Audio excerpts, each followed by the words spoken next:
नमस्कार दोस्तों, शुरू करती हूँ आज की कहानी। हर दिन एक भिखारी दरवाजे के पास आकर भीख मांगता था और घर का मालिक हमेशा घर के बाहर आते ही उसे देखकर जाया करता।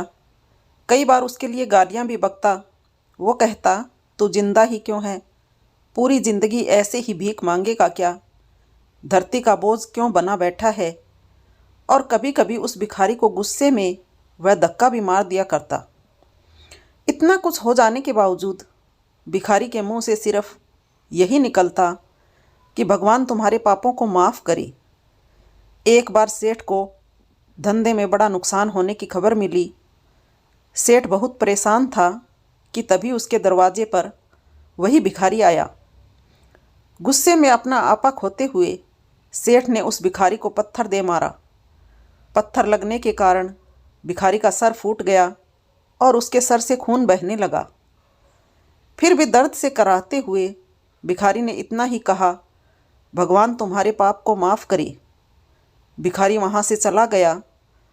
सेठ सोच में पड़ गया कि भिखारी को पत्थर मारा, फिर भी उसने प्रार्थना की। सेठ का गुस्सा शांत हुआ, मन शांत हुआ।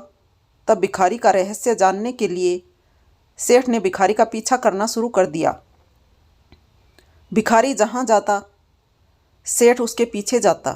सेठ ने देखा कि कोई उसको खाना देता, कोई उसको मारता, कोई अपमानित करता तो कोई गाली देता।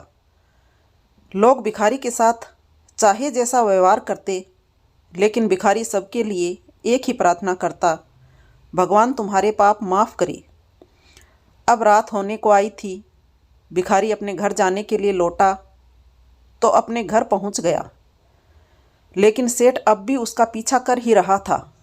एक पुरानी टूटी हुई खटिया पर एक बूढ़ी औरत लेटी हुई थी। काफ़ी कमज़ोर और बीमार लग रही थी। वह भिखारी की पत्नी थी। अपने पति को वापस आता देख वह खाट से उठ खड़ी हुई।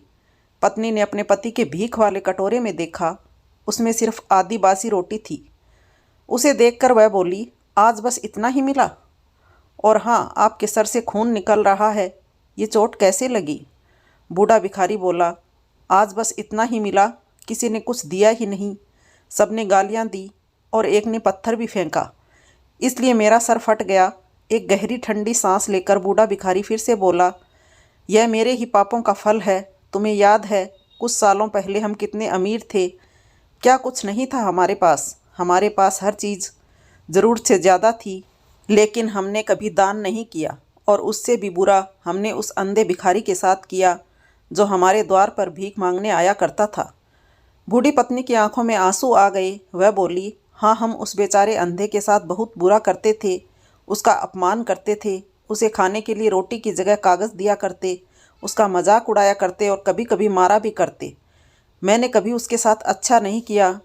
एक बार मैंने उसके मुंह पर मिट्टी भी फेंकी थी और वह हमेशा दुखी होकर यही कहता कि भगवान तुम्हें तुम्हारे किए की सज़ा देगा, भगवान तुम्हारे पापों की सज़ा ज़रूर देगा। उसका श्राप सच हुआ और हम इस दुख भरी ज़िंदगी में आ गए।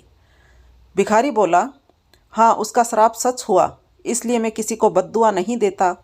चाहे कोई मेरे साथ कैसा भी बर्ताव करे, मैं हमेशा उसके लिए प्रार्थना करता हूँ। मैं नहीं चाहता कि कोई भी हमारे जैसी ज़िंदगी का अनुभव करे, किसी को भी हमारे जैसे दुखों का सामना करना पड़े। वो नहीं जानते कि वह कितना बड़ा पाप कर रहे हैं, इसलिए अनजाने में हुए पाप की ऐसी सज़ा किसी को भी मिले मैं नहीं चाहता। सेठ वहीं पर छुपकर यह सारी बातें सुन रहा था। अब उसे सब कुछ समझ में आ गया था। भिखारी और उसकी पत्नी ने वह आधी रोटी मिल बांट कर खाई और भगवान को धन्यवाद बोलकर सो गई। अगले दिन बूढ़ा भिखारी फिर से भीख मांगने सेठ के घर के पास जाता है। सेठ ने पहले से गर्म रोटियां उसके लिए निकाल कर रखी थी। उसे देते हुए विनम्रता से बोला, माफ़ कर दीजिए बाबा, मुझसे बहुत बड़ी गलती हो गई। बूढ़ा भिखारी बोला, भगवान तेरा भला करे। इतना कहकर वह आगे निकल गया।